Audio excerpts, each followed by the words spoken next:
दोस्तों, अगर आज आपके पास मौका हो एक बिल्कुल नई दुनिया बनाने का, तो आप क्या बनाएंगे? क्या आप वही काम करोगे जो बाकी सब कर रहे हैं, या फिर वो कदम उठाओगे जो पहले कभी किसी ने नहीं उठाया? यही है 0 to 1 का असली सवाल। पीटर थियल कहते हैं, हमारे सामने दो रास्ते हैं, या तो हम वही रिपीट करें जो पहले से एग्जिस्ट करता है, या फिर कुछ ऐसा बनाएं जो बिल्कुल नया हो, यूनिक हो, पहले कभी न देखा गया हो। 0 to 1 यानी फ्यूचर कॉपी पेस्ट से नहीं बनेगा, फ्यूचर ओरिजिनलिटी से बनेगा। ये किताब पीटर थियल ने अपने खुद के अनुभवों से लिखी है, पेपाल की शुरुआत से लेकर उसे ग्लोबल कंपनी बनाने तक, फेसबुक जैसे स्टार्टअप्स में अर्ली इन्वेस्टमेंट से लेकर सिलिकॉन वैली के पूरे इकोसिस्टम को देखने तक। थियल ने देखा कि ज्यादातर एंटरप्रेन्योर्स बस ट्रेंड चेस करते हैं, लेकिन असली जीत उन्हीं की होती है जो भीड़ से हटकर सोचते हैं। यही माइंडसेट इस किताब में दिया गया है। आप सीखेंगे कैसे एक ऐसी कंपनी बनाई जाए जो मोनोपोली जैसी हो, भीड़ में खो न जाए। क्यों सही को-फाउंडर चुनना आपकी जिंदगी बदल सकता है। क्यों टेक्नोलॉजी इंसान का राइवल नहीं, उसका सबसे बड़ा पार्टनर है। और कैसे आप भी अपने करियर या बिजनेस में 0 to 1 मोमेंट क्रिएट कर सकते हैं। दोस्तों, इस किताब की सबसे बड़ी ताकत यह है कि ये सिर्फ एंटरप्रेन्योर्स के लिए नहीं है, ये हर उस इंसान के लिए है जो मीडियोक्रिटी से निकलकर एक्स्ट्रॉर्डिनरी बनना चाहता है। आपका सपना बड़ा हो या छोटा, फर्क नहीं पड़ता। फर्क इस बात से पड़ता है कि क्या आपके अंदर वो हिम्मत है 0 से 1 तक जाने की। तो दोस्तों, 0 to 1 सिर्फ बिजनेस की किताब नहीं है, ये एक विजन है, एक माइंडसेट है और एक इन्विटेशन है भीड़ से हटकर सोचने का और वो फ्यूचर बनाने का जो अभी तक किसी ने इमेजिन भी नहीं किया। रेडी हो इस सफर के लिए? चलिए शुरू करते हैं। दोस्तों, अगर आपने अभी तक हमारे चैनल 7 PM ऑडियो बुक को सब्सक्राइब नहीं किया है तो अभी कर लीजिए। Chapter 1, the challenge of the future. जरा सोचो, अगर अगले 100 साल तक हमारी दुनिया में कुछ भी नया ना बदला तो भविष्य असल में कितना दूर है। और अगर अगले 10 साल में सब कुछ बदल गया तो भविष्य तो यहीं है, हमारे दरवाजे पर खड़ा। ये सवाल ही पीटर थियल की सोच की असली शुरुआत है। वो कहते हैं, असली समझदारी वही है जो दुनिया के बहाव के खिलाफ जाती है। हर कोई वही देखता है जो सामने है, पर गिने चुने लोग वो देख पाते हैं जो बाकी दुनिया की नजरों से छिपा है। यही सोच असली भविष्य बनाती है। पीटर थियल इंटरव्यू लेते समय अक्सर एक अजीब सवाल पूछते थे, ऐसी कौन सी सच्चाई है जिस पर बहुत कम लोग आपसे सहमत होते हैं। सोचने में आसान लगता है, पर असल में बहुत कठिन, क्योंकि ज्यादातर बातें तो सबको पहले से पता होती हैं। और अगर आप कुछ ऐसा बोलो जो बाकी दुनिया को गलत लगे तो हिम्मत चाहिए उसे कहने की। यही है कॉन्ट्रेरियन थिंकिंग, यानी भीड़ के उलट सोचना। पीटर कहते हैं, अगर हम सिर्फ वही करते रहेंगे जो पहले हो चुका है तो ये 1 से N जाना है, मतलब कॉपी करना, दोहराना। पर अगर हमने कुछ ऐसा बनाया जो पहले कभी हुआ ही नहीं तो ये 0 से 1 जाना है। और असली प्रगति यही है। उदाहरण के तौर पर, एक पुरानी टाइपराइटर से 100 टाइपराइटर बनाना, ये 1 से N है। लेकिन टाइपराइटर से कंप्यूटर बनाना, ये 0 से योन है। अगर आप अपने करियर या बिजनेस में आगे बढ़ना चाहते हो तो भीड़ में खो मत जाओ। भीड़ आपको बस वही रास्ता दिखाएगी जो पहले से बना हुआ है, पर अगर आप अलग सोच सकते हो तो वही सोच आपको आगे ले जाएगी। सोचो जरा, अगर कल तुम्हें ये चुनना पड़े कि तुम वही काम करोगे जो हजारों लोग कर रहे हैं, या ऐसा कुछ करोगे जो किसी ने आज तक नहीं किया, कौन सा चुनाव तुम्हारी जिंदगी बदल सकता है? पीटर थियल कहते हैं, भविष्य वही बनाते हैं जो दुनिया को अलग नजर से देखने की हिम्मत रखते हैं। तो दोस्तों, भीड़ का हिस्सा मत बनो, अपना रास्ता खुद बनाओ, क्योंकि भीड़ कभी भविष्य नहीं बदलती। भविष्य बदलते हैं वो लोग जो भीड़ से हटकर सोचने की हिम्मत रखते हैं। Chapter 2, party like it's 1999। कभी कभी हालात ऐसे होते हैं जब पूरी दुनिया नाच रही होती है और तुम्हें लग रहा होता है कि ये नाच कब मौत में बदल जाएगा। साल था 1999। पूरी सिलिकॉन वैली एक पागलपन की पकड़ में थी। हर दिन नई नई इंटरनेट कंपनियां जन्म ले रही थीं। लोग अपनी नौकरियां छोड़कर स्टार्टअप्स खोल रहे थे। हर हफ्ते शानदार पार्टियां होती, शैंपेन बहता और लोगों को लगता अब हम अमीर बनने ही वाले हैं।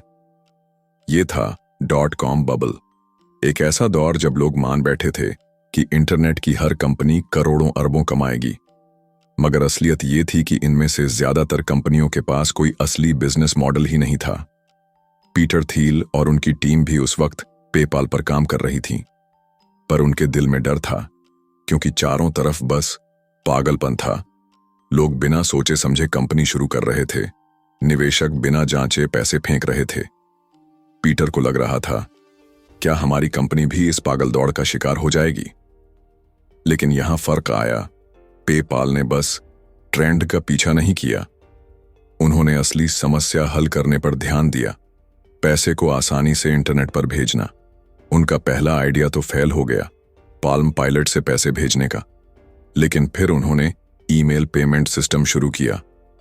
धीरे धीरे लोग इसे अपनाने लगे और यही उनके जीने का रास्ता बना। सोचो, अगर उस वक्त पीटर और उनकी टीम भी सिर्फ भीड़ का पीछा करती तो शायद पेपाल आज कभी अस्तित्व में ही ना होता। डर तो सबको था, लेकिन असली फर्क पड़ा हिम्मत पर। डर ने कहा भाग जाओ, हिम्मत ने कहा सही समस्या हल करो। दोस्तों, ये अध्याय हमें एक गहरी सीख देता है। भीड़ के पीछे मत भागो। जब सब एक दिशा में भाग रहे हों तो रुक कर सोचना, क्या ये सच में काम करेगा या बस एक तात्कालिक जोश है? असली जीत उन्हीं की होती है जो फंडामेंटल्स यानी असली समस्या को समझते हैं और उसे हल करते हैं। ट्रेंड आपको भीड़ में शामिल कर देगा, लेकिन फंडामेंटल्स आपको अमर बना देंगे। Chapter 3, all happy companies are different. हर असफल कंपनी एक जैसी होती है, लेकिन हर सफल कंपनी अलग होती है। दोस्तों, सोचकर देखो, कितनी ही कंपनियां रोज शुरू होती हैं, लेकिन उनमें से कितनी बच पाती हैं? जवाब है बहुत कम। और जो बचती हैं वो अलग होती हैं, उनका रास्ता दूसरों से जुदा होता है। पीटर थील कहते हैं, बिजनेस की असली दुनिया 2 हिस्सों में बंटी है, या तो तुम मोनोपोली बनाते हो या फिर कंपटीशन में डूब जाते हो। अब ये शब्द सुनते ही दिमाग में डर भी आता है और क्यूरियोसिटी भी, क्योंकि बचपन से हमें कंपटीशन ही सिखाया गया है। सबसे आगे निकलो, सबसे तेज दौड़ो, सबसे बड़ा बनो। लेकिन थील का कहना है, कंपटीशन तुम्हें मारता है, मोनोपोली तुम्हें जिंदा रखता है। पीटर एक जबरदस्त तुलना करते हैं। अमेरिकी एयरलाइंस हर साल करोड़ों यात्रियों को सेवा देती हैं, अरबों डॉलर की इकोनॉमी चलाती हैं, लेकिन उनका प्रॉफिट मार्जिन इतना कम है कि एक यात्री से वो औसतन कुछ पैसे ही कमा पाती हैं। अब दूसरी तरफ देखो गूगल को, वो उतनी वैल्यू क्रिएट नहीं करता जितनी एयरलाइंस करती हैं, लेकिन अपना प्रॉफिट मार्जिन इतना जबरदस्त रखता है कि अकेला गूगल पूरी एयरलाइन इंडस्ट्री से कई गुना ज्यादा पैसा कमाता है। क्यों? क्योंकि एयरलाइंस कंपटीशन में फंसी हैं और गूगल मोनोपोली में खड़ा है। अब सोचो अपने जीवन के बारे में, क्या आप भी रोज वही काम कर रहे हैं जो हजारों लोग कर रहे हैं? क्या आप भी उसी रैट रेस में भाग रहे हैं जहां जीता कोई नहीं, सब बस थकते रहते हैं? पीटर कहते हैं, कंपटीशन आपको मीडियोक्रिटी में फंसा देता है, पर मोनोपोली आपको आजाद करता है। अगर आप नौकरी में हो तो सिर्फ दूसरों की तरह मेहनत मत करो, एक ऐसा यूनिक स्किल सीखो जो आपको रिप्लेसेबल न बनाए। अगर आप बिजनेस में हो तो वही मत बेचो जो सब बेच रहे हैं। ढूंढो वो जगह जहां आप अलग हो और मोनोपोली बना सकते हो। हमेशा ये सवाल पूछो, ऐसी कौन सी वैल्यूएबल चीज है जो कोई और नहीं बना रहा और मैं बना सकता हूं? दोस्तों, भीड़ में घुलकर कभी अमर नहीं हुआ जा सकता। अमर वही होते हैं जो भीड़ से हटकर अपनी अलग पहचान बनाते हैं। Chapter 4, the ideology of competition. कभी सोचा है, पूरी जिंदगी हमसे यही क्यों कहा जाता है कि कंपटीशन अच्छा है? बचपन से ही टॉपर बनने की दौड़, कॉलेज में रैंक की दौड़, नौकरी में प्रमोशन की दौड़ और बिजनेस में मार्केट शेयर की दौड़। लेकिन जरा ठहर कर सोचो, अगर हर कोई दौड़ रहा है तो असली जीत किसकी है? और क्या यह सच है कि कंपटीशन हमें सफल बनाता है या ये हमारी असली पहचान को निगल जाता है? यही सवाल उठाते हैं पीटर थील, और यही है इस अध्याय का दिल। पीटर कहते हैं, कंपटीशन कोई सच्चाई नहीं बल्कि एक आइडियोलॉजी है, यानी एक ऐसा विचार जिसे समाज ने हमारी सोच में भर दिया है। स्कूल से लेकर कॉलेज तक हमें यही सिखाया गया कि सबसे आगे निकलो। यहां तक कि हमारी पहचान भी अक्सर हमारे ग्रेड या पैकेज से तय की जाती है। लोग ये भूल जाते हैं कि असली जीत अलग सोचने में है, न कि दूसरों को हराने में। थ्रिल यही है। कंपटीशन दिखने में तो ग्लैमरस है, लेकिन असल में ये एक मायाजाल है। एक ऐसी दौड़ जहां जीतने वाला भी थका हुआ और हारा हुआ महसूस करता है। पीटर अपने जीवन से एक गहरा उदाहरण साझा करते हैं। वो स्टैनफोर्ड लॉ स्कूल में थे, जहां सबसे बड़ी महत्वाकांक्षा होती है सुप्रीम कोर्ट क्लर्कशिप पाना। उन्होंने भी वही किया, कड़ी मेहनत की, इंटरव्यूज दिए, पर क्लर्कशिप नहीं मिला। उस समय उन्हें लगा कि ये उनकी जिंदगी की सबसे बड़ी हार है। लेकिन सालों बाद जब उन्होंने पेपाल बनाया और अरबों डॉलर का बिजनेस खड़ा किया, तो उन्हें एहसास हुआ, अगर क्लर्कशिप मिल गया होता तो शायद जिंदगी भर वो किसी और की फाइलें पलट रहे होते, बजाय कुछ नया बनाने के। पीटर मानते हैं कि कंपटीशन ने उनकी सोच को सीमित कर दिया था। वो बस उसी दौड़ का हिस्सा बने रहे जिसमें असल में कोई विजेता नहीं था। पीटर एक और उदाहरण देते हैं। कॉलेजों में, खासकर आईवी लीग और बड़ी यूनिवर्सिटीज में, सबसे तेज दिमाग वाले लोग कंसल्टिंग और इन्वेस्टमेंट बैंकिंग की दौड़ में फंस जाते हैं। वो अपनी असली क्रिएटिविटी भूलकर सिर्फ दूसरों से बेहतर बनने की कोशिश करते रहते हैं। कॉर्पोरेट वर्ल्ड में भी यही हाल है। बड़ी कंपनियां अपने कॉम्पिटिटर्स पर इतना ध्यान देती हैं कि असली इनोवेशन भूल जाती हैं, जैसे याहू और माइक्रोसॉफ्ट, जो गूगल को हराने के चक्कर में खुद पिछड़ गईं। दोस्तों, अब सोचो अपनी जिंदगी के बारे में। क्या आपने कभी महसूस किया है कि आप वो काम कर रहे हो जो आप करना चाहते हो नहीं, बल्कि वो जो दूसरे कर रहे हैं? क्या आपकी खुशी सिर्फ दूसरों से आगे निकलने में है, या अपने भीतर की आवाज सुनने में? कितनी बार हम अपने करियर के फैसले इसलिए लेते हैं क्योंकि सोसाइटी या परिवार कहता है ये फील्ड सिक्योर है, इसमें कंपटीशन है, इसमें फ्यूचर है। पर सवाल ये है, क्या सच में फ्यूचर उसी में है जहां कंपटीशन सबसे ज्यादा है? पीटर कहते हैं, जितना ज्यादा आप कंपीट करते हो, उतना ही कम आप जीतते हो। क्यों लोग कंपटीशन में फंसते हैं? Security illusion. लोग सोचते हैं कि सेफ यही है जहां सब भाग रहे हैं। Fear of missing out, FOMO. अगर भीड़ में नहीं गए तो छूट जाएंगे। Validation trap. दूसरों से तुलना कर वैलिडेशन पाना आसान है, लेकिन डेंजरस है। ये 3 साइकोलॉजिकल कारण हैं जिनसे हम बार बार उसी फंदे में फंस जाते हैं। पीटर थील कहते हैं, कैपिटलिज्म और कंपटीशन एक दूसरे के विपरीत हैं। कैपिटलिज्म का मतलब है वेल्थ क्रिएट करना, वैल्यू बिल्ड करना, लेकिन परफेक्ट कंपटीशन में प्रॉफिट्स 0 हो जाते हैं। इसलिए असली कैपिटलिस्ट वही है जो मोनोपोली क्रिएट करे, न कि जो भीड़ में टकराए। कंपटीशन असल में एक दौड़ है जहां सब दौड़ते तो हैं, लेकिन मंजिल किसी को नहीं मिलती। असली विजेता वही है जो भीड़ से अलग हटकर कुछ नया बनाता है। पीटर थील की लाइन याद रखो, कंपटीशन हमें मीडियोक्रिटी देता है, क्रिएशन हमें अमर बनाता है। तो अगली बार जब जिंदगी में कोई बड़ा फैसला लो, तो ये मत सोचो कि लोग क्या कर रहे हैं, बल्कि ये सोचो, मैं ऐसा क्या कर सकता हूं जो किसी और ने आज तक नहीं किया। Chapter 5, last mover advantage. दुनिया हर उस इंसान को याद रखती है जिसने आखिरी और सबसे बड़ा दांव खेला। इतिहास में जीत हमेशा उसी की होती है जो मैदान में सबसे अंत तक खड़ा रहता है। तो असली सवाल है, क्या आप पहले बनने की दौड़ में हैं या आखिरी विजेता बनने की तैयारी कर रहे हैं? हम अक्सर सुनते हैं फर्स्ट मूवर एडवांटेज, यानी जो सबसे पहले मार्केट में आता है वही जीतता है। लेकिन पीटर थील कहते हैं, ये आधा सच है। बहुत सी कंपनियां पहली तो थीं, लेकिन आज उनका नाम भी कोई नहीं जानता, क्योंकि वो सिर्फ शुरुआत कर पाईं, लेकिन लंबे समय तक टिक नहीं सकीं। असल जीत है लास्ट मूवर एडवांटेज, यानी वो कंपनी या इंसान जो किसी इंडस्ट्री में आखिरी और निर्णायक खिलाड़ी बन जाए और फिर सालों साल राज करे। पीटर थील कहते हैं, माइक्रोसॉफ्ट आईबीएम के बाद आया, लेकिन उन्होंने पर्सनल कंप्यूटर्स का सॉफ्टवेयर ऐसा बनाया, विंडोज प्लस ऑफिस, जो आने वाले 20 साल तक मोनोपोली बन गया। गूगल सर्च इंजन बनाने वाली पहली कंपनी नहीं थी। अल्टा विस्टा लाइकॉस, याहू पहले से थे, लेकिन गूगल ने ऐसा एल्गोरिदम, पेज रैंक बनाया कि आज सर्च की पूरी दुनिया उन्हीं के हाथ में है। दोनों ने यह साबित किया कि पहले आने से नहीं, टिकने और मोनोपोली बनाने से जीत होती है। अब सोचो अपनी जिंदगी के बारे में, कितनी बार आपने किसी काम की शुरुआत जल्दी की, लेकिन बीच रास्ते थक गए या दूसरों ने आपको पीछे छोड़ दिया। असल में जिंदगी दौड़ की तरह नहीं, शतरंज की तरह है। यहां जीत उसी की होती है जो आखिरी चाल सबसे समझदारी से चलता है। पीटर कहते हैं, great companies are defined by the last product they create, not the first. Last mover advantage. अपने जीवन में कैसे लाएं? जल्दी नहीं, सही खेलो।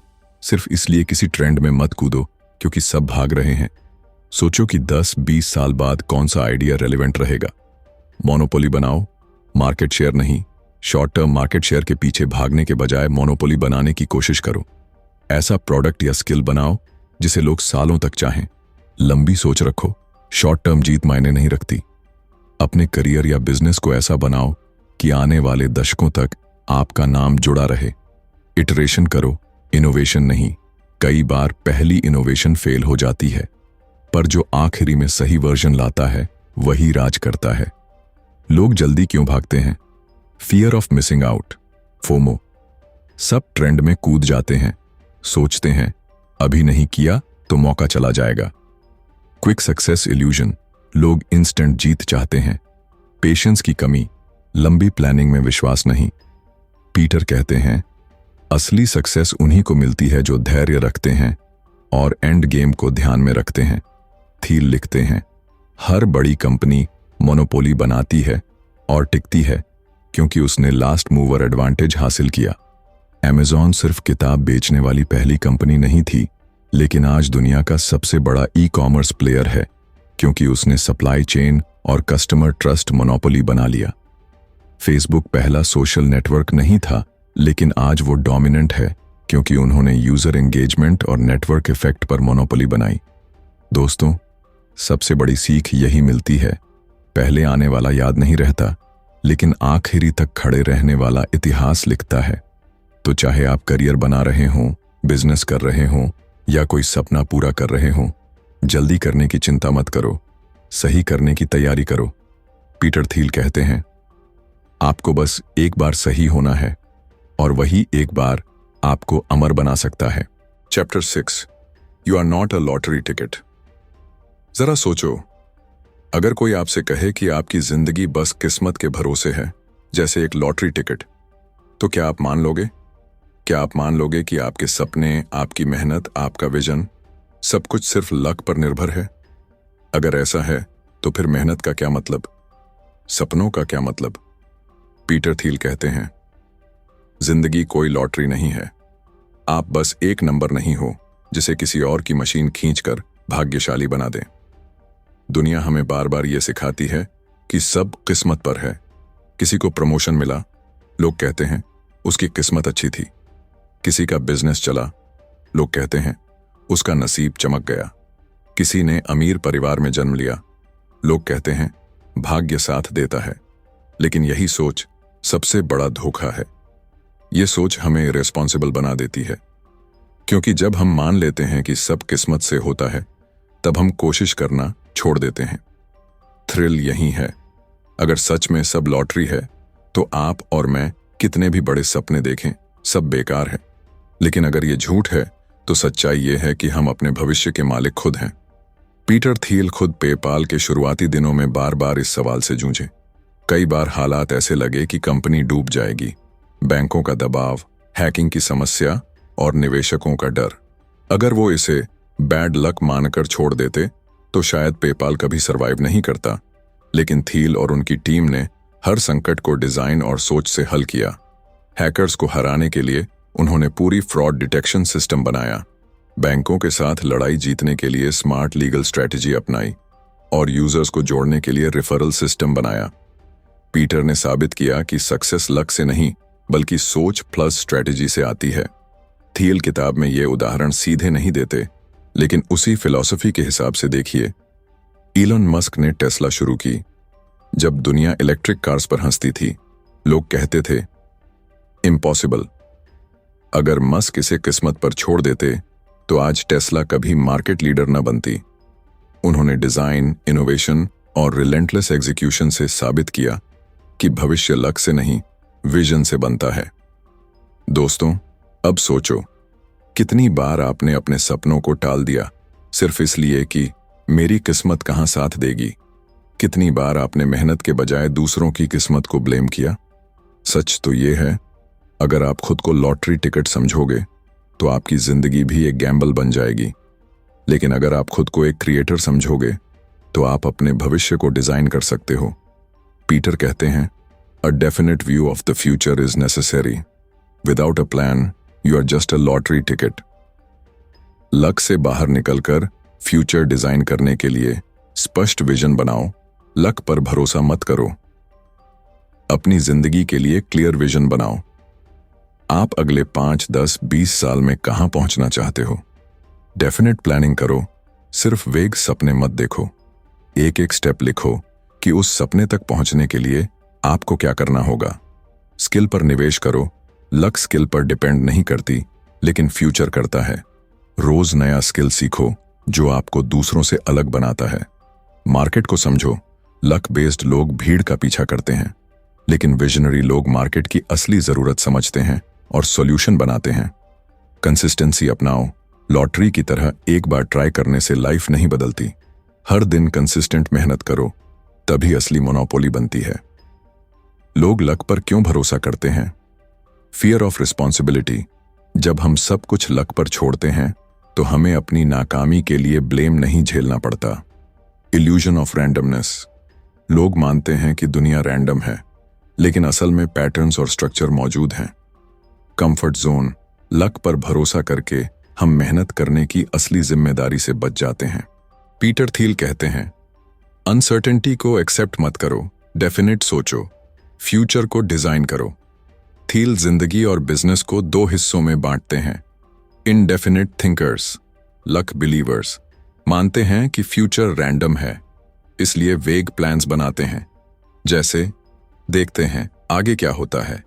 डेफिनेट थिंकर्स, क्रिएटर्स, फ्यूचर को प्लान करते हैं, क्लियर विजन रखते हैं, जैसे 10 साल में ये हासिल करना है और इसके लिए ये स्टेप्स लेने होंगे।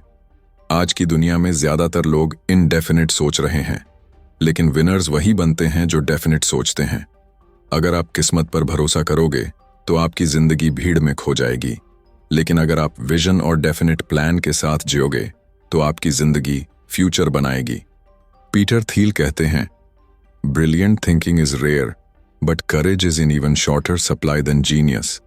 यानी भविष्य बनाने के लिए लक नहीं, बल्कि हिम्मत और योजना चाहिए।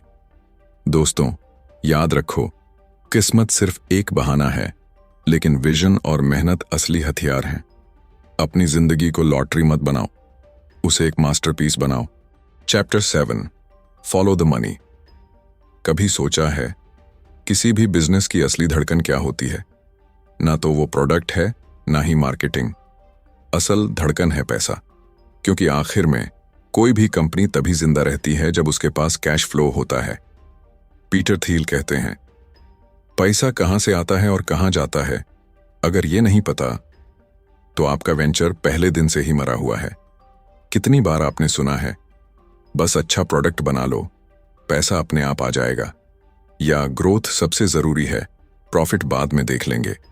लेकिन यही इल्यूजन ज्यादातर स्टार्टअप्स को मारता है, क्योंकि बिना फाइनेंशियल क्लैरिटी बिजनेस बस एक ब्यूटीफुल ड्रीम है जो जल्दी टूट जाता है। थ्रिल यही है, हर फाउंडर को लगती है कि उसकी कंपनी नेक्स्ट बिग थिंग है। लेकिन सवाल यह है, क्या इन्वेस्टर, मार्केट और कस्टमर्स भी ऐसा ही मानते हैं? और क्या ये मान्यता बैंक बैलेंस में बदलती है? पेपाल के शुरुआती दिनों में थील और उनकी टीम ने एक चीज बहुत जल्दी समझ ली। उनकी सबसे बड़ी ताकत सिर्फ प्रोडक्ट नहीं, बल्कि कैपिटल की समझ थी। जब उन्होंने पेपाल लॉन्च किया तो यूजर्स को जोड़ने के लिए रेफरल सिस्टम शुरू किया। हर नए यूजर को $10 मिलता था। ये रिस्की स्टेप था, लेकिन उन्होंने कैलकुलेट करके किया। उनका फोकस सिर्फ ग्रोथ नहीं था, बल्कि ये क्लैरिटी भी थी कि एक बार ट्रस्ट और यूजर्स मिल जाएंगे तो नेटवर्क इफेक्ट से पैसा अपने आप जनरेट होगा। पीटर जानते थे कि अगर पैसा सही समय पर और सही जगह नहीं लगाया तो कंपनी खत्म हो जाएगी। पीटर इस चैप्टर में वेंचर कैपिटल वीसी के बारे में एक गहरी सच्चाई बताते हैं। ज्यादातर लोग सोचते हैं कि वीसी हर स्टार्टअप में पैसा इन्वेस्ट करता है, लेकिन असल में वीसीज का पूरा रिटर्न कुछ गिने चुने स्टार्टअप्स से आता है। एग्जाम्पल, एक टिपिकल वीसी फंड 100 स्टार्टअप्स में पैसा लगाता है, लेकिन असली प्रॉफिट सिर्फ 1 या 2 कंपनी से आता है। बाकी या तो फेल हो जाती हैं या बहुत छोटा रिटर्न देती हैं।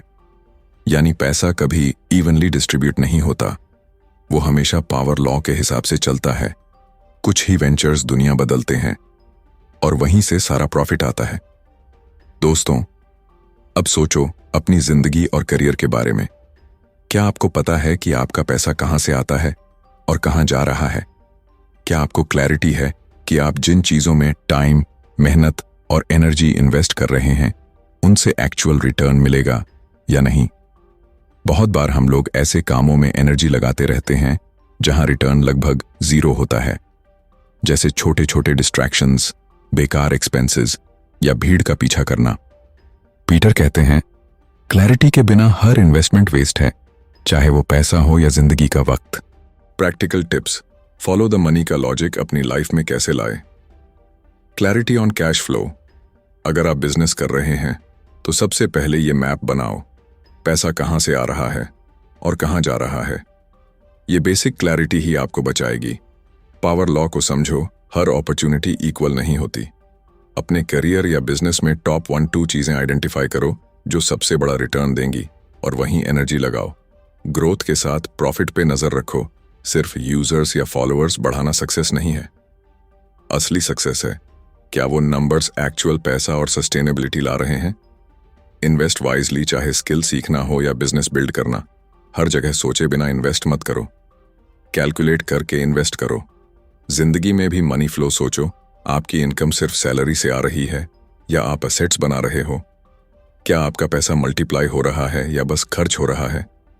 पैसा इग्नोर क्यों करते हैं लोग? Shiny object syndrome. लोग प्रोडक्ट, ब्रांडिंग और बाहरी दिखावे पर ध्यान देते हैं, पैसा भूल जाते हैं। Over optimism. फाउंडर्स मान लेते हैं कि पैसा अपने आप आ जाएगा। Fear of numbers. कई लोग अकाउंट्स और फाइनेंस से डरते हैं, इसलिए क्लैरिटी अवॉइड करते हैं।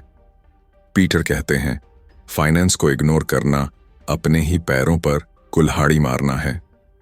थील समझाते हैं कि बिजनेस में पैसा हमेशा अनइवनली डिस्ट्रीब्यूट होता है। Amazon आज ई-कॉमर्स मार्केट में 90% से ज्यादा प्रॉफिट ले जाता है, जबकि हजारों छोटे प्लेयर्स सिर्फ सरवाइव करते हैं। हॉलीवुड में ज्यादातर मूवीज फेल हो जाती हैं, लेकिन कुछ ब्लॉकबस्टर्स ही सारे पैसे कमा लेती हैं। यानी सारा खेल है मनी फ्लो को समझने और सही जगह बेट लगाने का। दोस्तों, बिजनेस और लाइफ दोनों में क्लैरिटी जरूरी है। अगर आपको नहीं पता कि पैसा कहां से आ रहा है और कहां जा रहा है, तो आपका ड्रीम भी सिर्फ हवा है। असली विजनरी वही है जो फॉलो द मनी करता है। पीटर थील कहते हैं, fortunes are built by following the money, not by chasing illusions. दोस्तों, याद रखो, प्रोडक्ट आपकी पहचान है, लेकिन पैसा आपकी सांस है, और बिना सांस के कोई भी सपना जिंदा नहीं रह सकता। Chapter 8, secrets. क्या आपको लगता है कि इस दुनिया के सारे सच, सारे सीक्रेट्स अब सामने आ चुके हैं? क्या आज की मॉडर्न दुनिया में ऐसा कोई हिडन ट्रूथ बचा है जिसे कोई नहीं जानता?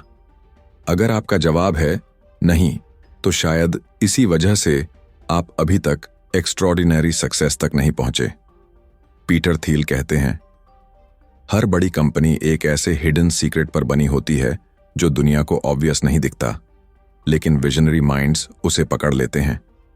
हमारी एजुकेशन और सोसाइटी हमें यह सिखाती है कि दुनिया समझी जा चुकी है, साइंस ने सब डिस्कवर कर लिया है, मार्केट सैचुरेटेड है, अब कोई नया बड़ा सीक्रेट बचा ही नहीं। लेकिन यही सबसे बड़ा धोखा है, क्योंकि अगर सब कुछ डिस्कवर हो चुका होता तो गूगल, टेस्ला, स्पेसएक्स, फेसबुक जैसी कंपनीज कभी पैदा ना होती।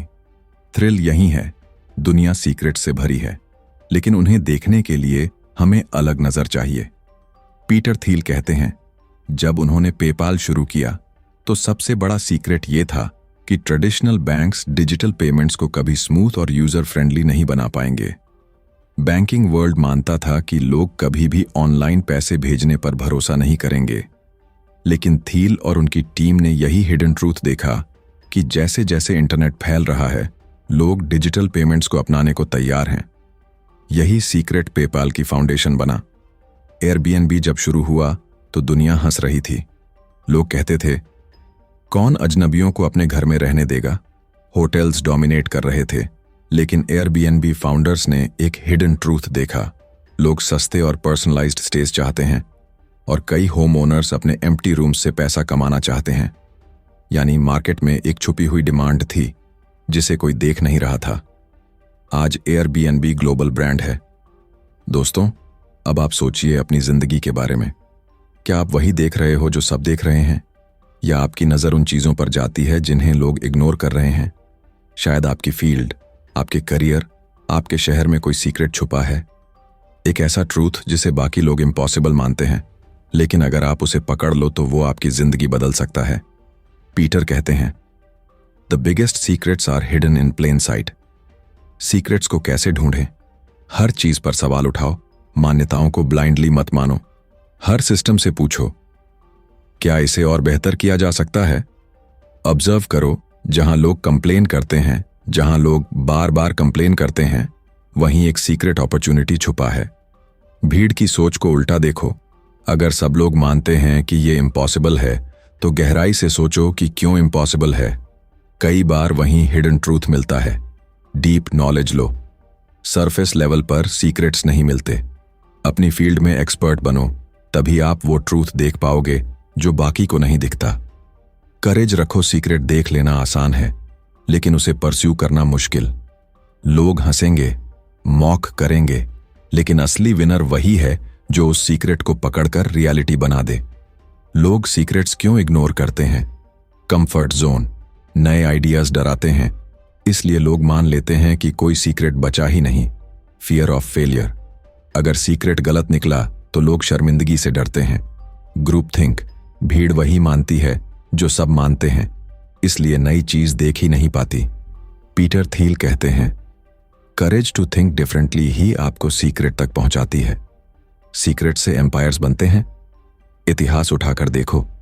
न्यूटन ने ग्रेविटी का सीक्रेट खोजा। राइट ब्रदर्स ने फ्लाइट का सीक्रेट खोजा।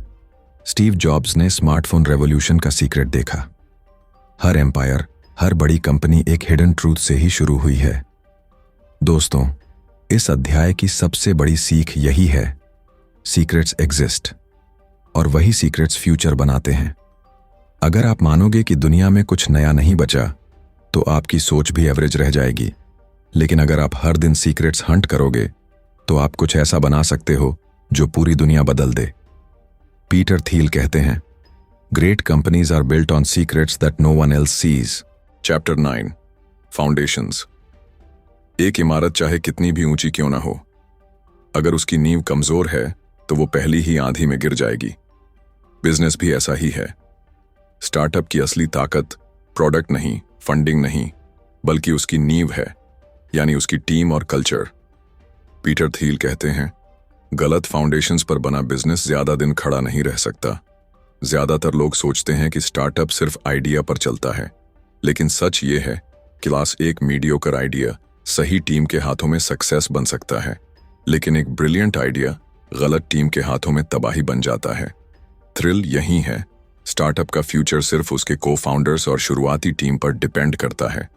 अगर शुरुआत की नींव गलत है, तो बाद में कुछ भी बदलकर फायदा नहीं होता। पीटर थील जब पेपाल शुरू कर रहे थे, तो उन्होंने को-फाउंडर्स ऐसे चुने जिन पर वो पूरी तरह भरोसा करते थे।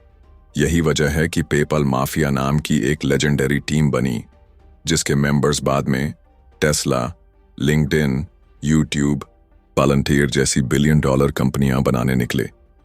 थील कहते हैं, पेपाल की सबसे बड़ी स्ट्रेंथ उसका प्रोडक्ट नहीं था, बल्कि उसकी नींव, एक tight knit, trust based culture. Mark Zuckerberg अकेले फेसबुक नहीं बना पाए। उनके साथ शुरुआती टीम में डस्टिन मॉस्कोविट्स और एडवार्डो सावेरिन जैसे लोग थे। लेकिन जब सावेरिन के साथ ट्रस्ट इश्यू हुआ, तो बड़ा कॉन्फ्लिक्ट खड़ा हुआ। जकरबर्ग को टफ डिसीजन लेना पड़ा, क्योंकि गलत को फाउंडर का मतलब था गलत फाउंडेशन। फेसबुक आगे बढ़ा क्योंकि उन्होंने शुरुआत में ही नींव को साफ कर दिया। दोस्तों, स्टार्टअप बनाना किसी शादी से कम नहीं है। जैसे एक गलत लाइफ पार्टनर आपकी पूरी जिंदगी बिगाड़ सकता है, वैसे ही एक गलत को फाउंडर आपके पूरे बिजनेस को डुबो सकता है। स्टार्टअप के शुरुआती दिन बहुत कठिन होते हैं। लेट नाइट्स, पैसे की कमी, बार बार फेलियर। इन हालातों में सिर्फ वही पार्टनर टिक सकता है जिस पर आपका भरोसा अटूट हो। पीटर थील कहते हैं, को फाउंडर चुनना उतना ही बड़ा डिसीजन है जितना लाइफ पार्टनर चुनना। स्ट्रॉन्ग फाउंडेशन कैसे बनाएं? Trust first, talent later. किसी इंसान की स्किल से ज्यादा जरूरी है क्या आप उस पर भरोसा कर सकते हैं। भरोसे के बिना पार्टनरशिप टिकती नहीं। शेयर्ड विजन रखो। को फाउंडर्स के बीच फ्यूचर की सोच मैच करनी चाहिए। अगर विजन अलग है तो टीम टूट जाएगी। क्लियर रोल्स बांटो। शुरुआती टीम में हर किसी को पता होना चाहिए कि कौन किसके लिए रिस्पॉन्सिबल है। रिस्पॉन्सिबिलिटी अस्पष्ट होगी तो कॉन्फ्लिक्ट्स बढ़ेंगे। कल्चर डिजाइन करो। शुरुआत से ही कंपनी का कल्चर तय करो। वर्क एथिक, ऑनेस्टी और प्रॉब्लम सॉल्विंग को कंपनी की डीएनए बना दो। कॉन्फ्लिक्ट अवॉइड मत करो, सॉल्व करो। हर स्टार्टअप में डिसएग्रीमेंट्स होंगे। जरूरी है कि टीम उन्हें हेल्थी तरीके से सॉल्व करे, न कि दबाकर छोड़े। गलत नींव क्यों पड़ती है? फ्रेंडशिप बायस। लोग सिर्फ दोस्ती की वजह से पार्टनर बना लेते हैं। Skill illusion. सोचते हैं कि सिर्फ टेक्निकल स्किल्स काफी हैं, जबकि ट्रस्ट मिसिंग होता है। डेस्परेशन। जल्दी स्टार्टअप शुरू करने की जल्दी में गलत लोगों को शामिल कर लेते हैं। पीटर थील वार्न करते हैं, गलत लोगों के साथ बिजनेस शुरू करना फेलियर को इनवाइट करना है। ग्रेट कंपनीज की स्ट्रॉन्ग फाउंडेशंस। हर बड़ी कंपनी की शुरुआत ट्रस्ट और कल्चर से हुई है। एप्पल, स्टीव जॉब्स और स्टीव वोजनियाक की केमिस्ट्री। गूगल, लैरी पेज और सर्गे ब्रिन का mutual trust. Microsoft, Bill Gates और पॉल एलन का शेयर्ड विजन। यानी प्रोडक्ट बाद में आता है, फाउंडेशन पहले। दोस्तों, स्टार्टअप सिर्फ आइडियाज से नहीं चलते। असली जीत स्ट्रॉन्ग फाउंडेशन से आती है। सही को फाउंडर और सही कल्चर ही किसी कंपनी को लंबे समय तक खड़ा रखते हैं। पीटर थील कहते हैं, pick a co founder like you would pick a spouse. Get it wrong and your company is doomed. तो दोस्तों, याद रखो, बिजनेस की नींव भरोसे और कल्चर से बनती है। गलत नींव पर बना कोई भी सपना ज्यादा दिन नहीं टिकता।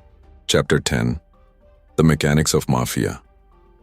क्या आपने कभी सोचा है क्यों कुछ छोटी सी टीमें दुनिया बदल देती हैं, जबकि हजारों एम्प्लॉयज वाली बड़ी कंपनियां भी एवरेज बनी रहती हैं?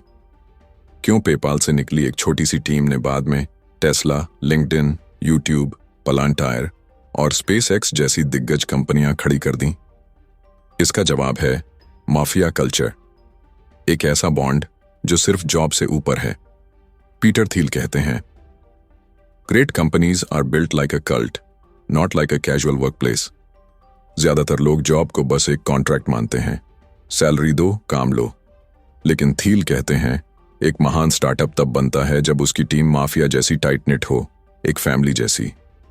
थ्रिल यही है, जब लोग सिर्फ पैसे के लिए नहीं बल्कि मिशन के लिए काम करते हैं, तभी मिरेकल्स होते हैं। पेपाल के शुरुआती दिनों में थील ने एक ऐसा कल्चर बनाया जो माफिया जैसा था। टीम छोटी थी, लेकिन हर सदस्य एक दूसरे को फैमिली की तरह जानता था। मिशन था पैसे का फ्यूचर बदलना। हर कोई सिर्फ सैलरी के लिए नहीं, बल्कि उस मिशन को सच करने के लिए काम कर रहा था। यही वजह थी कि जब पेपाल को ईबे ने एक्वायर कर लिया, तब भी ये लोग अलग अलग निकलकर नई कंपनीज बनाने लगे। Elon Musk, Tesla, SpaceX, Reid Hoffman, LinkedIn, Chad Hurley, Steve Chen, YouTube, Peter Thiel, Palantir, founders fund. ये लोग पेपाल माफिया कहलाए क्योंकि उनका बॉन्ड इतना मजबूत था कि वो एक दूसरे की मदद से बार बार बिलियन डॉलर कंपनीज खड़ी कर सके। गूगल की शुरुआत में भी एक छोटी माफिया जैसी कल्चर थी। लैरी पेज और सर्गे ब्रिन ने पहले 20 एम्प्लॉयज को केयरफुली चुना। हर कोई मिशन ड्रिवन था, दुनिया की इंफॉर्मेशन को ऑर्गेनाइज करना। यही कारण है कि गूगल सिर्फ एक सर्च इंजन नहीं रहा, बल्कि इंटरनेट का बैकबोन बन गया। दोस्तों, अब सोचो अपनी जिंदगी में, क्या आप एक ऐसी टीम का हिस्सा हो जहां लोग सिर्फ सैलरी के लिए काम करते हैं, या आप ऐसे लोगों के साथ हो जिनका मिशन आपके जैसा है, जिन पर आप आंख बंद करके भरोसा कर सकते हो। स्टार्टअप की जर्नी बहुत कठिन है। स्लीपलेस नाइट्स, फेलियर का डर, मार्केट की चुनौतियां, इन हालातों में सिर्फ माफिया जैसी टीम सरवाइव करती है। मिशन ड्रिवन ग्रुप ही मिरेकल्स क्रिएट करता है। माफिया जैसी टीम कल्चर कैसे बनाएं? मिशन को सेंटर में रखो। एम्प्लॉयज सिर्फ पैसे से नहीं जुड़ते, वो एक बड़े पर्पस से जुड़ते हैं। अपनी कंपनी का मिशन साफ और इंस्पायरिंग बनाओ। फैमिली लाइक बॉन्ड बनाओ, टीम को सिर्फ कॉलीग्स मत बनाओ। ऐसा एनवायरनमेंट दो जहां लोग एक दूसरे पर भरोसा करें, साथ खड़े हों। Hire carefully, fire quickly. शुरुआती हायर्स माफिया कल्चर का डीएनए तय करते हैं। गलत लोगों को कल्चर बिगाड़ने का मौका मत दो। Shared struggles, strong bond challenges को ओपनली फेस करो। जितना ज्यादा लोग हार्डशिप साथ में झेलेंगे, उतना ही उनका बॉन्ड मजबूत होगा। रिवॉर्ड लॉयल्टी, नॉट सिर्फ टैलेंट। माफिया कल्चर लॉयल्टी पर चलता है। ऐसे लोगों को वैल्यू दो जो कंपनी के मिशन के लिए कमिटेड हों, न कि सिर्फ अपनी सैलरी के लिए। माफिया कल्चर क्यों रेयर है? मॉडर्न कॉर्पोरेट कल्चर, बड़ी कंपनियां एम्प्लॉयज को रिप्लेसेबल मानती हैं। लैक ऑफ मिशन, बहुत सी कंपनियां सिर्फ पैसा कमाने के लिए एग्जिस्ट करती हैं, मिशन ड्रिवन नहीं होती। फियर ऑफ क्लोजनेस, लीडर्स डरते हैं कि स्ट्रॉन्ग बॉन्ड्स पॉलिटिक्स पैदा करेंगे, लेकिन सच ये है, जितना मजबूत बॉन्ड होगा उतनी ही टीम की ताकत होगी।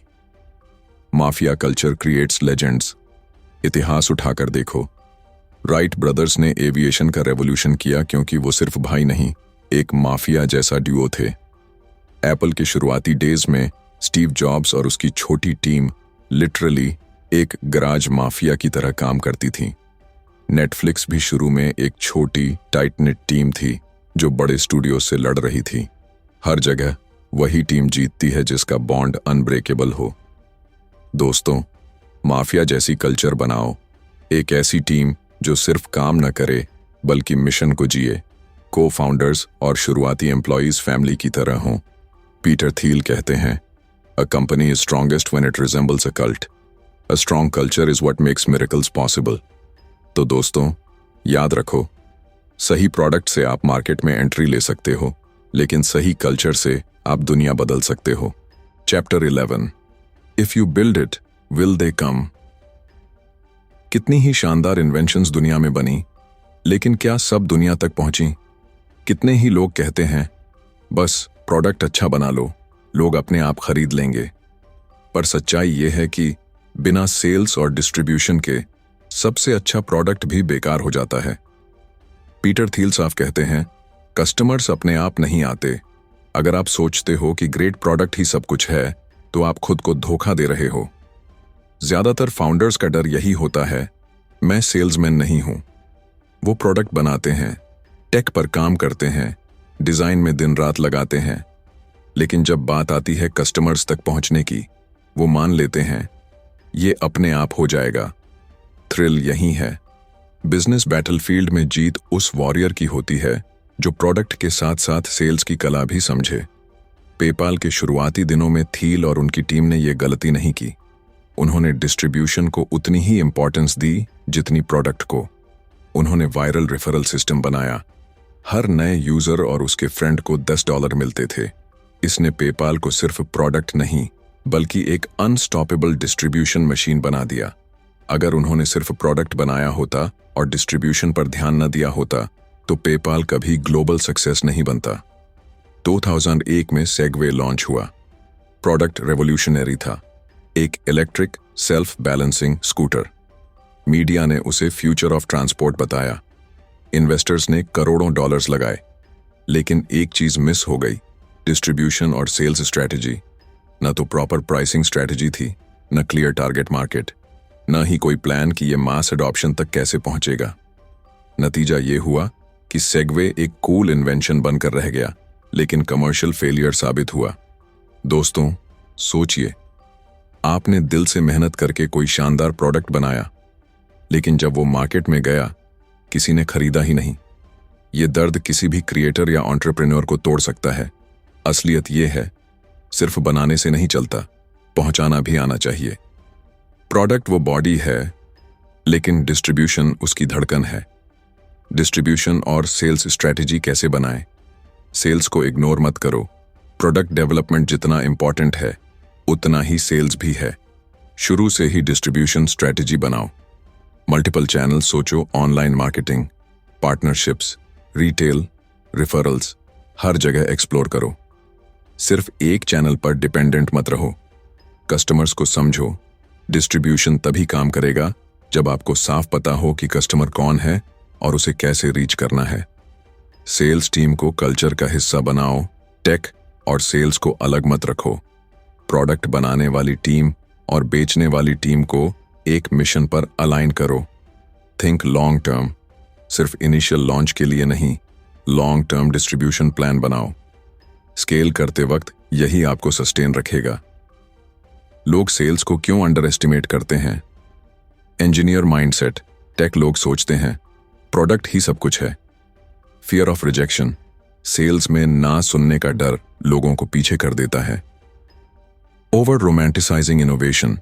इन्वेंटर्स मान लेते हैं कि वर्ल्ड ऑटोमेटिकली उनके आइडिया से लव कर लेगा, लेकिन सच्चाई यही है, great product plus weak distribution in failure.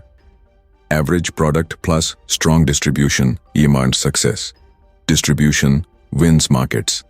Microsoft Windows इतना भी बेस्ट ओएस नहीं था, लेकिन उसकी डिस्ट्रीब्यूशन स्ट्रैटेजी ने उसे वर्ल्ड डोमिनेंट बना दिया। कोका कोला एक सॉफ्ट ड्रिंक है, लेकिन उसकी डिस्ट्रीब्यूशन सिस्टम ने उसे हर गली, हर देश में पहुंचा दिया। यानी डिस्ट्रीब्यूशन स्ट्रैटेजी ही प्रोडक्ट को इमॉर्टल बनाती है। दोस्तों, प्रोडक्ट बनाना आसान है, पर उसे दुनिया तक पहुंचाना सबसे बड़ा चैलेंज है। बिना डिस्ट्रीब्यूशन आपका प्रोडक्ट बस एक सपना है। सही सेल्स स्ट्रैटेजी ही आपके सपने को हकीकत बनाती है।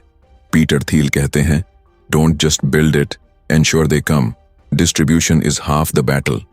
तो दोस्तों, याद रखो, प्रोडक्ट आपकी क्रिएशन है, लेकिन सेल्स और डिस्ट्रीब्यूशन आपकी आवाज है। अगर आवाज दुनिया तक नहीं पहुंचेगी तो क्रिएशन खामोश रह जाएगी। Chapter 12, man and machine. क्या आने वाले कल में मशीनें इंसानों की जगह ले लेंगी? क्या आर्टिफिशियल इंटेलिजेंस हमें बेरोजगार कर देगा, या फिर हमारी जिंदगी को और आसान बना देगा? ये डर और उम्मीद दोनों ही हर इंसान के दिल में हैं। लेकिन पीटर थील कहते हैं, टेक्नोलॉजी इंसान का दुश्मन नहीं, बल्कि उसका सबसे बड़ा साथी है। दो एक्सट्रीम सोचें हैं, डर, फियर। मशीनें इंसानों को रिप्लेस कर देंगी, रोबोट्स सब काम करेंगे, इंसान यूजलेस हो जाएगा। उम्मीद, होप, टेक्नोलॉजी इंसान की प्रोडक्टिविटी को कई गुना बढ़ा देगी। थ्रिल यही है, भविष्य इस पर डिपेंड नहीं करता कि मशीनें क्या कर सकती हैं, बल्कि इस पर डिपेंड करता है कि इंसान और मशीन साथ मिलकर क्या कर सकते हैं।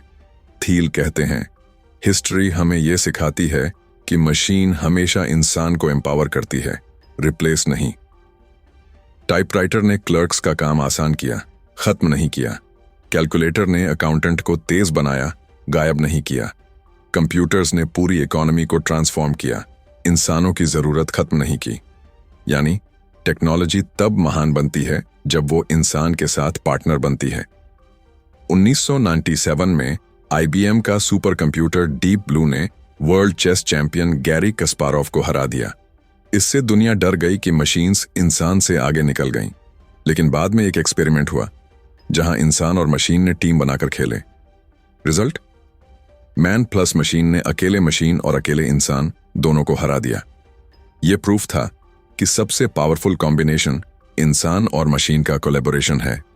Medicine, AI। आज हॉस्पिटल्स में AI स्कैन्स और डेटा एनालिसिस करते हैं, लेकिन डायग्नोसिस और पेशेंट केयर अभी भी डॉक्टर्स करते हैं। AI एरर्स निकालता है, डॉक्टर जजमेंट देता है। दोनों मिलकर हेल्थ केयर को तेज और एक्यूरेट बनाते हैं। दोस्तों, हम सब टेक्नोलॉजी से डरते हैं। कभी सोचते हैं कि AI हमारी जॉब ले लेगा, लेकिन असली सवाल ये नहीं है कि मशीन क्या करेगी। असली सवाल है, क्या हम मशीन के साथ मिलकर काम करना सीखेंगे? याद रखो, मशीन के पास स्पीड है, इंसान के पास क्रिएटिविटी और जजमेंट। जब ये दोनों साथ आते हैं तभी मिरेकल्स होते हैं। टेक्नोलॉजी को पार्टनर कैसे बनाएं? नई टेक्नोलॉजी से मत भागो, हर नई टूल सीखो। जितना जल्दी अडेप्ट करोगे उतना आगे रहोगे। अपनी क्रिएटिविटी डिसीजन मेकिंग को स्ट्रांग बनाओ। मशीन डेटा प्रोसेस कर सकती है, लेकिन ह्यूमन जजमेंट सिर्फ आप दे सकते हो। क्रिटिकल थिंकिंग और प्रॉब्लम सॉल्विंग स्किल्स डेवलप करो। हाइब्रिड अप्रोच अपनाओ। मशीन को वो काम करने दो जो रेपिटेटिव और बोरिंग है। खुद वो काम करो जिसमें इमेजिनेशन और लीडरशिप चाहिए। कंटिन्यूअस लर्निंग, टेक्नोलॉजी बदलती रहेगी। लाइफ लॉन्ग लर्नर बने रहो, तभी मशीन आपके राइवल नहीं पार्टनर बनेगी। डर क्यों होता है? अननोन का डर, हमें नहीं पता फ्यूचर कैसा होगा। कंट्रोल खोने का डर, मशीन के स्मार्ट होते जाने से इनसिक्योरिटी बढ़ती है। पास्ट हैबिट्स, हम हर नई चीज को शुरू में थ्रेट मानते हैं, लेकिन हिस्ट्री बार बार साबित कर चुकी है हर नई मशीन ने इंसान को कमजोर नहीं बल्कि और मजबूत किया है। दोस्तों, टेक्नोलॉजी को कंपेटिटर मत मानो, पार्टनर मानो। मशीन की स्पीड और डेटा को इंसानी क्रिएटिविटी और जजमेंट के साथ मिलाओ, तभी आप भीड़ से अलग खड़े हो पाओगे। पीटर थील कहते हैं, the most successful future is not man और machine but man and machine. तो दोस्तों, याद रखो, मशीनें हमारी जॉब्स नहीं ले रही, वो हमारी पावर बढ़ा रही हैं। भविष्य उसी का होगा जो टेक्नोलॉजी को राइवल नहीं पार्टनर बनाएगा। Chapter 13, seeing green. 2005 से 2010 के बीच पूरी दुनिया में एक ही सपना बेचा जा रहा था, ग्रीन एनर्जी। हर जगह यही नारा था, clean tech is the future. Investors ने अरबों डॉलर लगाए, हजारों स्टार्टअप्स बने, लेकिन कुछ ही सालों में यह सपना बुरी तरह टूट गया। पीटर थील कहते हैं, सिर्फ ट्रेंड फॉलो करने से कंपनीज नहीं बचती, असली जीत फंडामेंटल्स समझने वालों की होती है। जब कोई नया ट्रेंड आता है, लोग अंधाधुंध उसके पीछे भागते हैं। मीडिया हाइप बनाता है, पॉलिटिशियंस सपने बेचते हैं, इन्वेस्टर्स पैसा डालते हैं और एंटरप्रेन्योर सोचते हैं अगर सब इसमें कूद रहे हैं तो ये फ्यूचर ही होगा। लेकिन यही सबसे बड़ा ट्रैप है, भीड़ के पीछे भागना, असफलता की ओर भागना। थील ने खुद क्लीन एनर्जी रेवोल्यूशन को करीब से देखा। उन्हें साफ समझ आया कि ज्यादातर क्लीन टेक स्टार्टअप्स फेल होंगे क्योंकि टेक्नोलॉजी स्केलेबल नहीं थी, प्रोडक्ट्स कॉस्ट इफेक्टिव नहीं थे, मार्केट अडॉप्शन स्लो था, टीम और विजन वीक थे। थील कहते हैं, फ्यूचर सिर्फ एनवायरनमेंट फ्रेंडली होने से नहीं बनेगा, फ्यूचर उन सॉल्यूशन से बनेगा जो सस्ते, स्केलेबल और इम्पैक्टफुल हों। सोलिंड्रा एक अमेरिकन सोलर कंपनी थी। 2009 में इसे यूएस गवर्नमेंट ने 500 मिलियन का लोन दिया। मीडिया ने इसे क्लीन एनर्जी का हीरो कहा, इन्वेस्टर्स ने इसे नेक्स्ट बिग थिंग बताया, लेकिन सिर्फ 2 साल में कंपनी बैंकरप्ट हो गई। क्यों? उनकी सोलर टेक्नोलॉजी महंगी थी। चाइनीज कंपनीज ने सस्ते सोलर पैनल्स बना दिए। मार्केट डिमांड और उनकी प्राइसिंग में कोई तालमेल नहीं था। रिजल्ट, हाइप के बल पर खड़ी कंपनी रियलिटी में गिर गई। दोस्तों, ये कहानी सिर्फ क्लीन टेक की नहीं है, ये हर उस इंसान की कहानी है जो सिर्फ ट्रेंड देखकर बिजनेस शुरू करता है। सोचो, कितने लोग क्रिप्टो के पीछे भागे बिना समझे, कितने लोग सिर्फ एआई नाम पर स्टार्टअप्स लॉन्च कर रहे हैं, कितने लोग नेक्स्ट हॉट थिंग के चक्कर में अपनी मेहनत, पैसा और समय खो रहे हैं। ट्रेंड तुम्हें सपने दिखाता है, लेकिन रियलिटी प्रॉब्लम सॉल्व करने वालों को रिवॉर्ड देती है। ट्रेंड के ट्रैप से कैसे बचें? असली प्रॉब्लम आइडेंटिफाई करो। ट्रेंड के पीछे भागने से पहले पूछो, क्या यह सच में किसी रियल प्रॉब्लम को सॉल्व करता है? यूनिक इंसाइट लाओ। सिर्फ वही करो जो सब कर रहे हैं तो भीड़ में खो जाओगे। वो ट्रूथ खोजो जिसे अभी किसी ने नहीं देखा। इकोनॉमिक्स चेक करो, क्या प्रोडक्ट अफोर्डेबल और स्केलेबल है? अगर इकोनॉमिक्स काम नहीं करता तो प्रोडक्ट कितना भी कूल हो, फेल होगा। लॉन्ग टर्म विजन रखो, शॉर्ट टर्म हाइप से बचो। बिजनेस वही सर्वाइव करता है जो सस्टेनेबल हो। मार्केट का रियलिटी चेक करो, कस्टमर्स अडॉप्ट करेंगे या नहीं, ये पहले वैलिडेट करो। सिर्फ इन्वेस्टर और मीडिया की वाहवाही काफी नहीं है। लोग ट्रेंड के पीछे क्यों भागते हैं? Fear of missing out, FOMO. लोग सोचते हैं अगर अभी नहीं कूदे तो पीछे रह जाएंगे। सोशल प्रूफ, सब कर रहे हैं तो सही होगा। मीडिया इल्यूजन, हेडलाइंस रियलिटी से ज्यादा चमकदार होती हैं। लेकिन थील कहते हैं, सफल फाउंडर वही है जो भीड़ के खिलाफ जाकर सच देख पाता है। इंटरनेट बूम 1999 में भी यही हुआ। ट्रेंड ने सबको अंधा कर दिया। क्लीन टेक बस्ट ने फिर वही सिखाया, हाइप से नहीं, रियलिटी से बिजनेस बनता है। फ्यूचर में भी यही होगा, चाहे एआई हो, बायोटेक हो या कोई और ट्रेंड। हर बार वही जीतेंगे जो भीड़ से अलग सोचेंगे। दोस्तों, ट्रेंड के पीछे मत भागो। बिजनेस हाइप पर नहीं, प्रॉब्लम सॉल्विंग पर टिकता है। असली जीत उसी की है जो भीड़ के शोर में भी सच देख ले। पीटर थील कहते हैं, great companies are built on secrets not on trends. तो दोस्तों, याद रखो, ट्रेंड तुम्हें टेम्परेरी चमक देगा, लेकिन असली लेगेसी उसी की बनेगी जो असली प्रॉब्लम सॉल्व करेगा। Chapter 14, the founders paradox. कभी गौर किया है, जो लोग दुनिया बदलते हैं वो अक्सर सबसे अजीब, सबसे एक्सट्रीम और कभी कभी सबसे मुश्किल इंसान होते हैं। कभी वो जीनियस लगते हैं, कभी पागल, कभी विजनरी, कभी डिक्टेटर। पीटर थील कहते हैं, फाउंडर्स रेयरली लुक नॉर्मल, और यही उनकी ताकत है। दुनिया चाहती है बैलेंस। हमें सिखाया जाता है, टू मच मत बनो, नॉर्मल रहो। लेकिन थील बताते हैं कि असली ब्रेक थ्रूज बैलेंस से नहीं, एक्सट्रीम्स से आते हैं। एक फाउंडर विजनरी भी होता है और स्टबन भी। वो आइडियलिस्ट भी होता है और रियलिस्ट भी। वो लोगों को इंस्पायर भी करता है और इरिटेट भी कर देता है। यानी फाउंडर एक पैराडॉक्स है, एक कॉन्ट्रडिक्शन, और यही कॉन्ट्रडिक्शंस हिस्ट्री बदलते हैं। थील खुद बताते हैं कि सबसे बड़े फाउंडर्स हमेशा दो एक्सट्रीम क्वालिटीज साथ लेकर चलते हैं। उनकी ये पैराडॉक्सिकल नेचर ही उन्हें भीड़ से अलग बनाती है। एक तरफ मस्क इतना विजनरी है कि मार्स कॉलोनाइजेशन के सपने देखता है। दूसरी तरफ वो उतना ही प्रैक्टिकल है कि रॉकेट के कॉस्ट को डिटेल में एनालाइज करता है। वो लोगों को इंस्पायर करता है, लेकिन साथ ही ट्विटर पर अनफिल्टर्ड और कंट्रोवर्शियल भी हो जाता है। यानी मस्क नॉर्मल नहीं है, और शायद इसी वजह से वो इम्पॉसिबल को पॉसिबल करता है। स्टीव जॉब्स परफेक्शनिस्ट थे, हर डिटेल कंट्रोल करना चाहते थे, लेकिन साथ ही इतने कैरिज्मेटिक थे कि पूरी टीम को अपने विजन के पीछे खड़ा कर देते थे। वो रूथलेस भी थे, स्पिरिचुअल भी, एरोगेंट भी, इंस्पायरिंग भी। अगर जॉब्स नॉर्मल होते तो शायद एप्पल आज दुनिया की सबसे आइकॉनिक कंपनी न होती। दोस्तों, हम सबको बचपन से सिखाया जाता है, नॉर्मल बनो, ज्यादा अलग मत बनो। लेकिन सच ये है कि नॉर्मल लोग दुनिया नहीं बदलते। हर इंसान में कॉन्ट्रडिक्शंस होते हैं, लेकिन ज्यादातर लोग उन्हें दबा देते हैं ताकि वो भीड़ में फिट हो जाए। फाउंडर्स वही होते हैं जो अपनी यूनिकनेस को दबाते नहीं, बल्कि उसे अपनाते हैं। अपनी यूनिकनेस कैसे एम्ब्रेस करें? अपने कॉन्ट्रडिक्शंस को एक्सेप्ट करो। अगर आप क्रिएटिव भी हो और प्रैक्टिकल भी, ये वीकनेस नहीं, ये आपकी ताकत है। नॉर्मल होने की कोशिश मत करो। भीड़ में घुलने की बजाय अपनी अलग आइडेंटिटी बनाओ।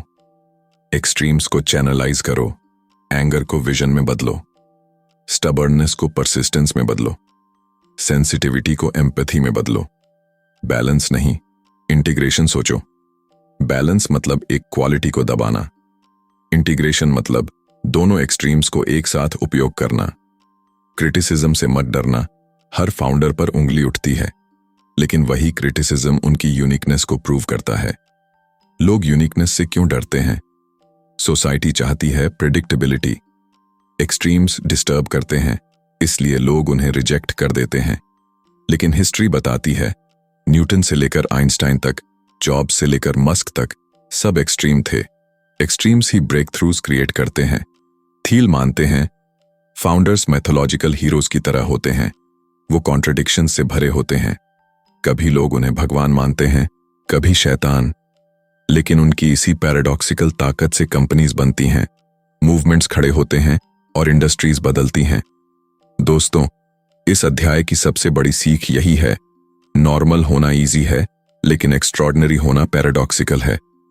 अपनी कॉन्ट्रडिक्शंस को वीकनेस मत समझो, यूनिकनेस ही आपको भीड़ से अलग खड़ा करती है। पीटर थील कहते हैं, the best founders are not normal, they embrace their contradictions and that is what makes them unstoppable. तो दोस्तों, याद रखो, भीड़ में घुलकर आप भीड़ का हिस्सा बनोगे, लेकिन अपनी यूनिकनेस को अपनाकर आप दुनिया बदलने वाले बनोगे। जरा सोचो, क्या दुनिया यहीं रुक जाएगी? क्या हम हमेशा वही काम करते रहेंगे जो अभी तक होता आया है? या फिर एक ऐसा फ्यूचर आएगा जहां टेक्नोलॉजी और इनोवेशन हमें एक नई दुनिया में ले जाएंगे? पीटर थील कहते हैं, फ्यूचर के सिर्फ दो रास्ते हैं। या तो हम स्टैग्नेशन में फंसकर रुक जाएंगे, या फिर सिंगुलैरिटी की ओर बढ़कर ऐसे ब्रेक थ्रूज करेंगे जो सब कुछ बदल देंगे। दो एक्सट्रीम फ्यूचर्स, स्टैग्नेशन, रुकावट, प्रोग्रेस रुक जाएगा। लोग सिर्फ अब वही काम करेंगे जो पहले से चलता आ रहा है। ग्रोथ धीरे धीरे खत्म होगी और हम मीडियोक्रिटी में फंस जाएंगे। सिंगुलैरिटी, उछाल, रेडिकल इनोवेशंस आएंगी। नई डिस्कवरीज, नई कंपनीज और नए आइडियाज सब कुछ बदल देंगे। ऐसा लगेगा मानो इंसान जीरो से एक नई दुनिया बना रहा है। थ्रिल यही है, हम किस फ्यूचर को चुनते हैं ये आज के डिसीजंस तय करेंगे। पीटर थील साफ कहते हैं, फ्यूचर कोई हमें सर्व करके नहीं देगा। फ्यूचर वही लोग बनाएंगे जो रिस्क उठाएंगे, नए रास्ते चुनेंगे और भीड़ से हटकर सोचना सीखेंगे। अगर राइट ब्रदर्स ने उड़ने का सपना न देखा होता तो आज हवाई जहाज न होते। अगर इंटरनेट पायोनियर्स ने रिस्क न लिया होता तो आज की डिजिटल दुनिया नहीं होती। अगर पेपाल जैसी कंपनीज ने सोचा होता कि पेमेंट्स तो पहले से हो रहे हैं, हम क्यों करें, तो शायद ऑनलाइन कॉमर्स इतना तेजी से न बढ़ता। हर ब्रेक थ्रू इसलिए आया क्योंकि किसी ने 0 to 1 जाने की हिम्मत की। दोस्तों, सोचो अपने जीवन के बारे में। क्या आप भी स्टैग्नेशन में फंसे हो? क्या आप भी वही काम कर रहे हो जो सब करते हैं? या फिर आपके पास हिम्मत है 0 से 1 तक जाने की? याद रखो, फ्यूचर उसी का है जो भीड़ से अलग खड़ा होता है, जो दुनिया को जैसा है वैसा एक्सेप्ट नहीं करता बल्कि उसे बदलने की हिम्मत रखता है। अपने लाइफ में एक ऐसी चीज खोजो जो बाकी सब इग्नोर कर रहे हैं। वही तुम्हारा सीक्रेट है। इनोवेशन को अपनाओ, सिर्फ एग्जिस्टिंग चीजों को कॉपी मत करो। कुछ ऐसा क्रिएट करो जो जेन्युइनली नया हो। रिस्क लो, 0 से 1 तक जाने के लिए साहस चाहिए। कंफर्ट जोन से बाहर निकलो। लॉन्ग टर्म सोचो, आज का एफर्ट ही कल की सिंगुलैरिटी डिसाइड करेगा। लेगेसी बनाने की सोचो, सिर्फ टेम्पोररी सक्सेस नहीं। दोस्तों, 0 to 1 हमें एक ही बात सिखाती है, भीड़ में घुलकर कभी फ्यूचर नहीं बना। फ्यूचर हमेशा उन लोगों ने लिखा जिन्होंने भीड़ से अलग होकर सोचा, रिस्क लिया और दुनिया बदल दी। पीटर थील की आखिरी आवाज यही है, the future belongs to those who create it.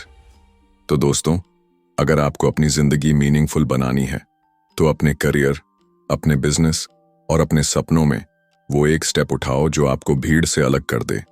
अपना 0 to 1 मोमेंट बनाओ, क्योंकि फ्यूचर उनका नहीं है जो इंतजार करते हैं, फ्यूचर उनका है जो उसे बनाते हैं। अगर आपको यह ऑडियो बुक अच्छी लगी तो हमारे चैनल 7 PM ऑडियो बुक को अभी सब्सक्राइब करें।